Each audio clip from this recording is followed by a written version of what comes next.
Narito na naman ang mainit na balita mula sa mundo ng politika. Umugong sa social media at ilang online platforms ang balitang umano'y isinapubliko ni Marcoleta ang sinasabing koneksyon ni Liza Atanas-Maggs at Tito Sotto. Ayon sa mga kumakalat na ulat, may mga pahayag daw na inilabas na agad nagpasiklab ng diskusyon at haka-haka dahilan upang muling tumutok ang publiko sa isyong ito.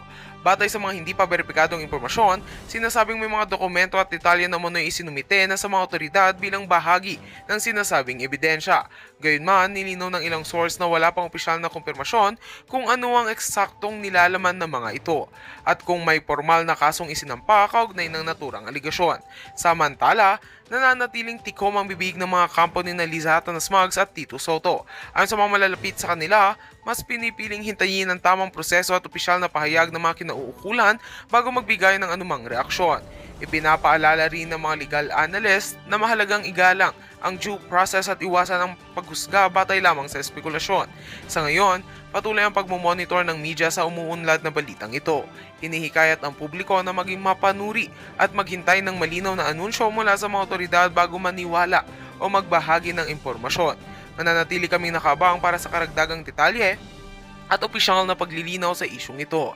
At yan nga ang mga balitang ating pagkakatutukan, at kung bago ka pa lamang sa aking channel ay huwag kakalimutang mag-like, share and subscribe para updated ka sa mga bagong balita dito sa Tatak Pinas.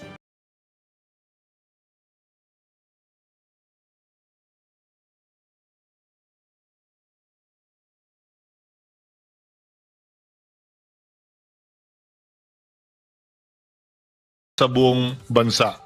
Upang sa gayon, maharap natin ang mas mabibigat na problema na dapat kaharapin ng ating bansa kaugnay sa ekonomiya at pagbibigay na mas magandang kalidad ng buhay sa mas marami sa ating mga kababayan. Maraming salamat po, Ginoong Pangulo, at sa muli nagpapasalamat ako sa ating kagalang-galang na Chairman ng Committee on Appropriations sa pagbibigay sa munting kahilingan ng abang lingkod na ito, at gayon din sa ating punong mayoriya sa pagbibigay din sa kahilingan ng kinatawa na ito.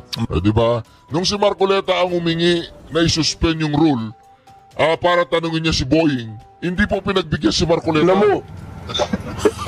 Hindi pinagbigyan si Marcoleta, mga ka-reaction. Pero itong si Cheese, pinagbigyan siya. Anak ka ng Di ba, mga ka-reaction? Pinagbigyan si Cheese na isuspende yung rules. Naalala po ba ninyo yun, mga ka-reaction?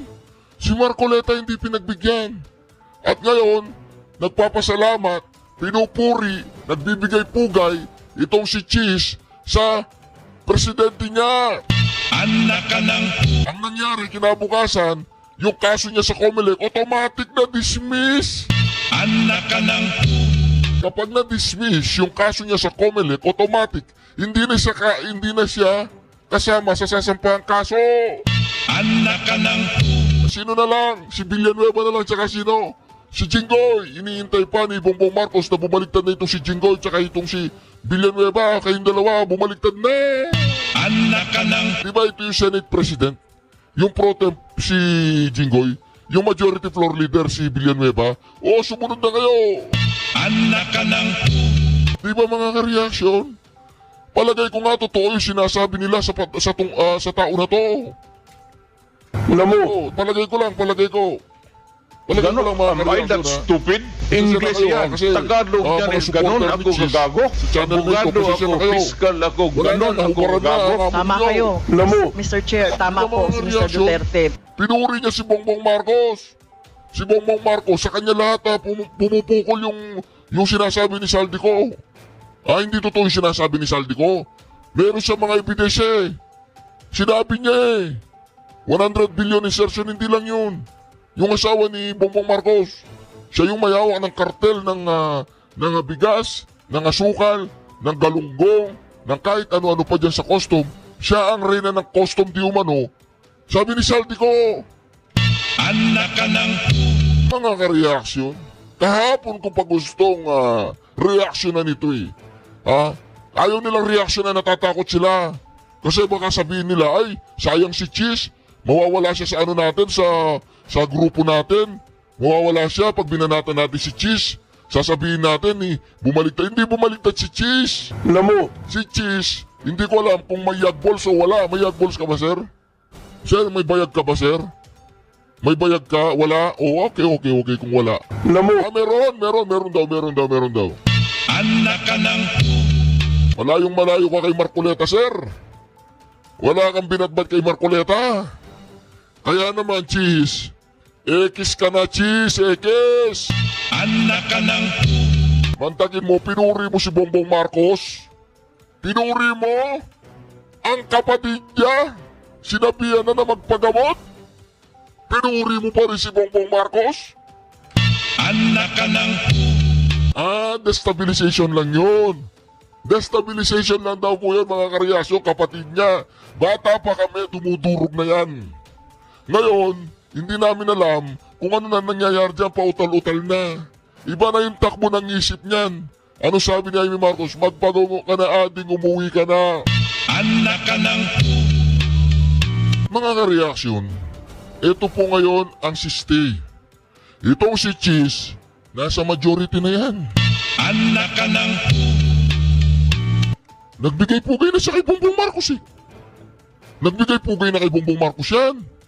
anak ka ng Tumiklop si Cheese. Tumiklop. Ang gusto lang niya hanggang kay Romualdez lang. anak ka ng Ano kayang galit niya kay Romualdez? Ano kayang galit niya kay Saldico? Pinagbigyan naman siya. 200 billion. 2025 insertion ng Senado. Ayon kay Saldico. Sinabi ko na kahapon, ikinanta na siya ni Saldico. anak ka ng Hindi pala pumayag si Cheese sa 2025 GAA na hindi malagyan ng 200 billion ang Senado. anak ka ng Di ba mga reaksyon? Yan na po ang sinasabi natin mga kareaksyon. Ito na ang sinasabi natin dito.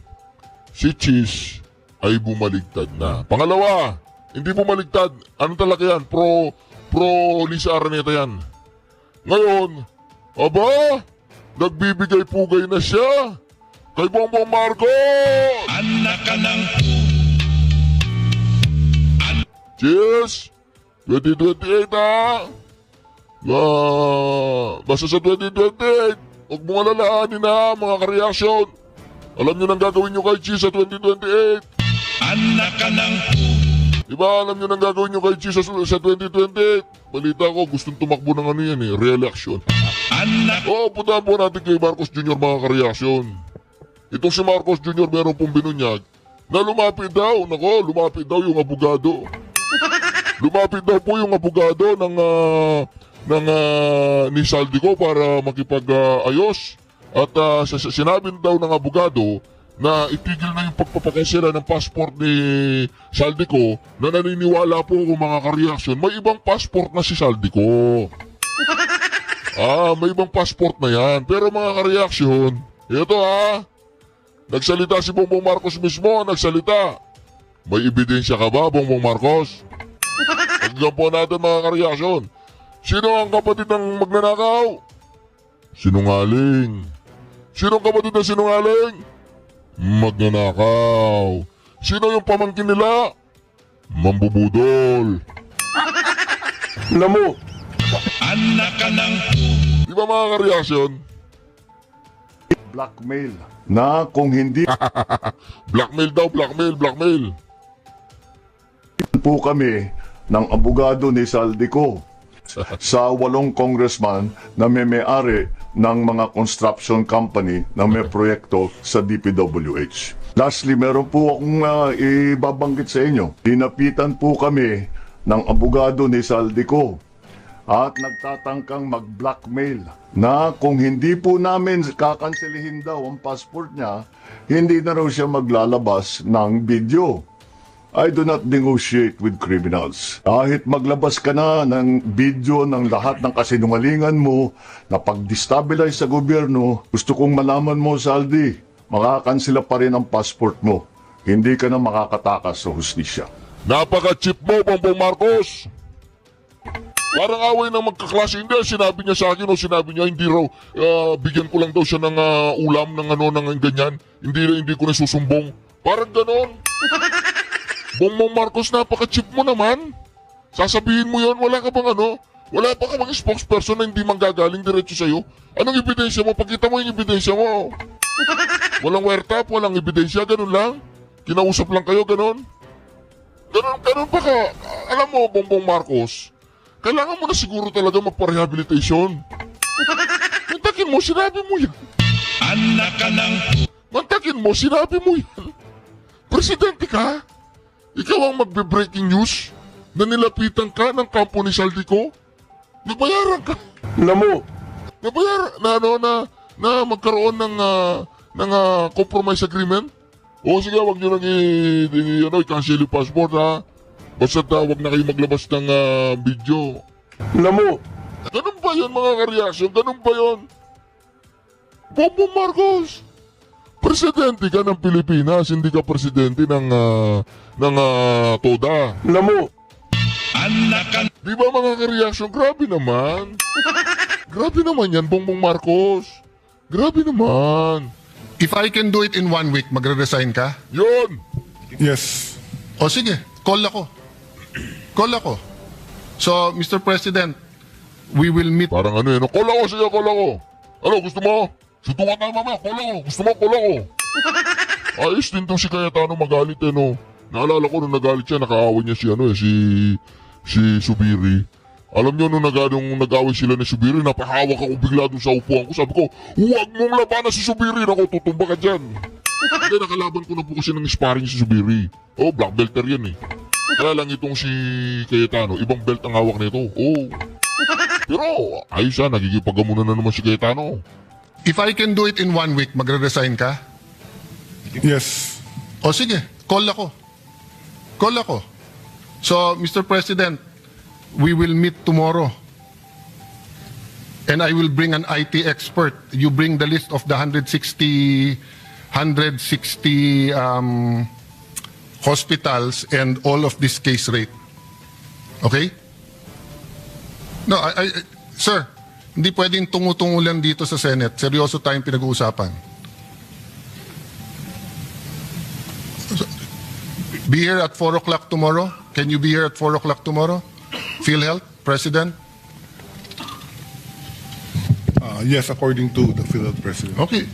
The yes is okay. So, Nako mga karyason, umiinit na po pero parang merong magre-resign na DOH sekretarya. Gusto niyo bang malaman kung ano yung buong istorya nung senaryong yon? Gusto niyo malaman? Kasi itong DOH mga karyason, itong DOH, akala nila siguro mga baboy, baka, manok o mga animal ang mga Pilipino. Yung vaccine, nalilate! Yung vaccine para sa mga bata, nalilate! Senator Tulfo, alam mo naman respeto ko sa'yo at never ako nag-i-interrupt. Pero It's okay. yung ganong klaseng sagot ng DOH, huwag tayo magbuluhan dito. Health ng mga bata to eh. O, di ba? Si Tulpo kasi, siyempre, ano alam ni Tulpo? Namo. Ano alam ni Rapi Tulpo, yung mag-asawang magkapitbahay na nagtorjakan tapos nag-iwalay, tapos mag-view siya ng 3 million views sa 2 video, aabot ng 10 video, kikita siya ng milyon-milyon. Tapos bibigyan niya ng 50,000 yung dalawang mag-asawa sa content niya. Ay, hindi totoo yun. O, tanggalin po sa record yun. Hindi pala totoo yun eh. Namo. Haka-haka ko lang yun. Walang YouTube channel si Tulpo. Wala daw YouTube channel. Namo. ka ng Ito mga kareaksyon, napakinggan natin. Dito po lahat ng ugat ang pinagugatan ng ugat. Ito po. Senator Tulfo, alam mo naman respeto ko sa'yo at never ako nag-i-interrupt. Pero It's okay. yung ganong klaseng sagot ng DOH, huwag tayo magbuluhan dito. Health ng mga bata to eh, future ng bansa to. Tapos ganyan ang sagot natin na meron ganito, merong... Hindi totoo yun. 2 years na. Kailan magbabago yan? Can you guarantee us? O yun, isang tanong lang. Can you guarantee us in 2026 there will be no delays? Because if not, let's get a secretary who can. Cambodia at saka Laos hindi nalilate yung bakuna eh. Pilipinas nalilate yung bakuna. Sorry for that, Mr. President. Yes, we took that up the last time around, if the chairperson will recall. The LGUs may, but ang presyo, times 10. Kung 10 pesos ang bili ng DOH, pag LGU ang bumili, Mr. President, hindi nagiging 150 pesos or 100 Mr. pesos. President, hindi lahat po I just called yung city health namin. There are certain vaccines they're not allowed to buy. Kasi DOH lang ang pwede.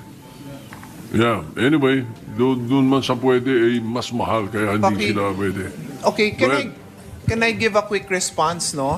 Well, Mr. President. So, Mr. President, the Secretary admits that they've had a major procurement problem. In fact, he has fired their procurement officer. As to whether they can handle it better next year, I don't know yet if there's an answer, because the Secretary admits that given the billions of pesos involved here, there is so much competition among the bidders, and this representation recognizes that that is an issue, but this representation also recognizes that if there's a will, there's a way, because if Cambodia and Laos, if we do our job well, hindi dapat Madam Chair, just as a follow-up. let me complete my Yes. sentence. These bidders should be the ones Let me complete my sentence. Magkapatid po yan, ha? Trabaho lang, walang personalan. following our rules and not dictating. Because of the delay, then we are now I am one with His Honor that we are putting our children's lives at risk. Sorry to interrupt, Madam Chair, but you're talking about bidders. Hindi ba ang ginawa ng DOH dinaan sa UNICEF? Di ba ang procurement nyo ng vaccines ng routine dinaan nyo sa UNICEF? According to the Secretary, before it was, and this representation also Oh. remembers, before, like for example, the hepatitis what's B before, vaccine Madam was Chair, passed last year? through UNICEF. Pero now, according to the Secretary, mga 10 years ago pa daw, that, according to the Secretary, nung USEC pa siya, sandali, I am receiving So last conflicting year- information. Hold on. Yeah. Hold on. Di ba? Dinaan nila sa UNICEF. Ilukan na nila.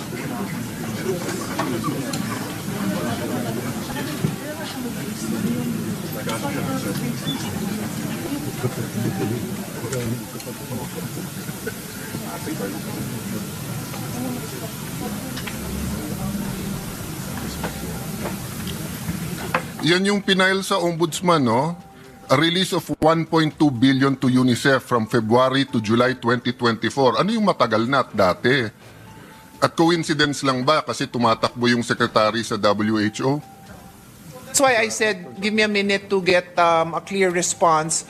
So, due to the measles outbreak, there was a purchase. Is it a one-time purchase? There was a one-time purchase through UNICEF because of the measles outbreak. But aside from that, they do not purchase from UNICEF. So, Okay. His Honor is correct. So, There no. was a purchase. Yeah, so the point is kasi, hindi dapat magkaroon ng problema sa bidders eh. 'Di ba? Ang passport, 3 years nagka-problema sa Aquino administration. 1.5 years 1 year nagka-problema before my time sa DFA. Noong time ko 9 months kaming ginugulpe. Then we solved it. O sa LTO, 3 administrasyon, umupo si Vince Dizon. In 3 months na solve niya. Plaka ng kotse. Di ba, Senator JV, Senator SP, I think, di ba, nung term mo rin yun nung daming problema sa LTO di ba, yung plaka tsaka yung even lisensya.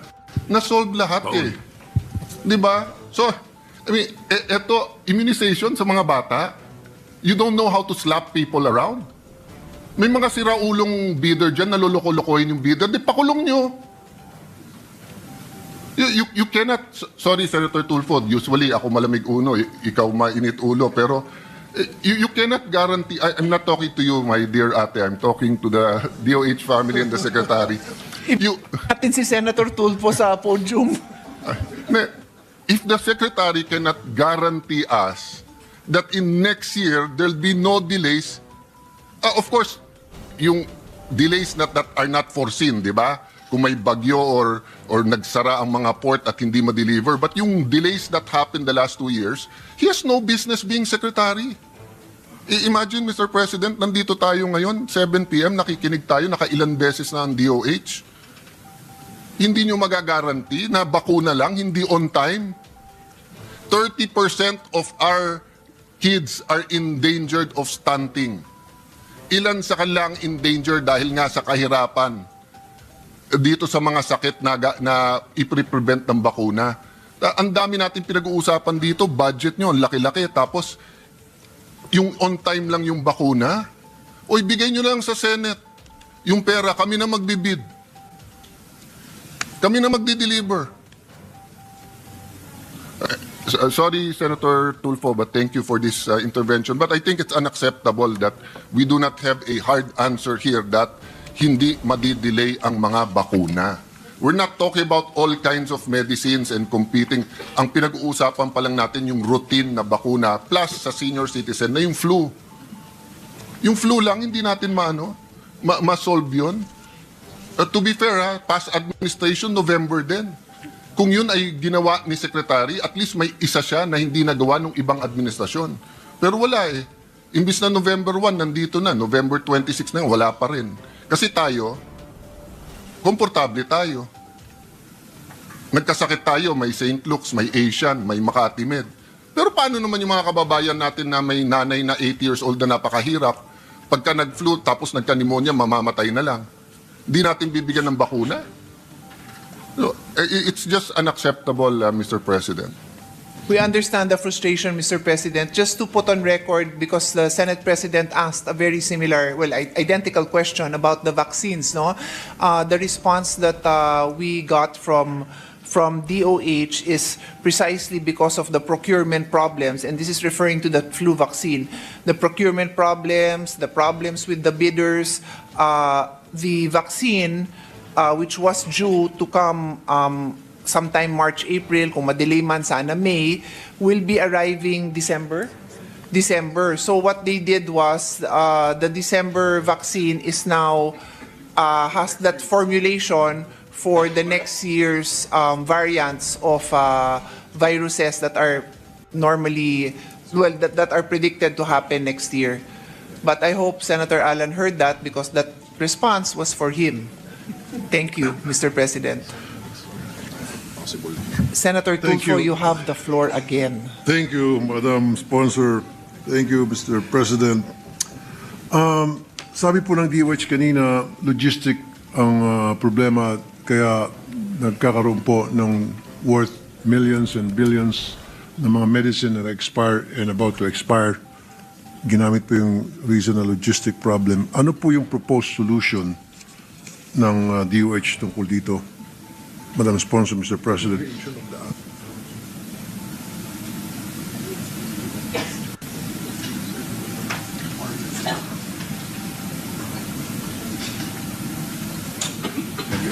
So the solution there, Mr. President, is to improve this asset management and supply chain, and the Secretary created a committee that will be handling that so that they can make timely orders for the products that need to be replenished and would not be ordering for those items that still have stock, Mr. President.